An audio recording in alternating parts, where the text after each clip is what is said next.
সম্মানিত গলন্দ বুজলা নির্বাহী অফিসার মহোদয়, আজকের অজর পাড়াগায় একটি কালভার্টের ব্রিজ নির্মাণ উদ্দেশ্যে এখানে স্যার স্থানটা দেখার জন্য স্যার এক নজর ইতিমধ্যে আমরা দেখতেছি আমাদের উজানচরের চেয়ারম্যান সাহেব সাথে আছে।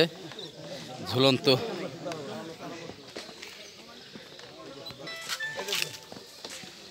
এলাকার লোকজন ছুটে আসছেন স্যারের কাছে।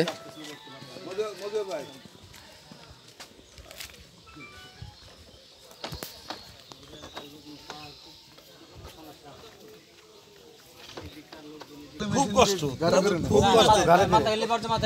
নতুন বউ বিয়ে করে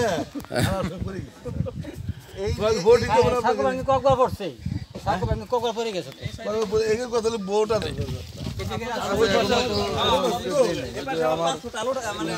মিলাই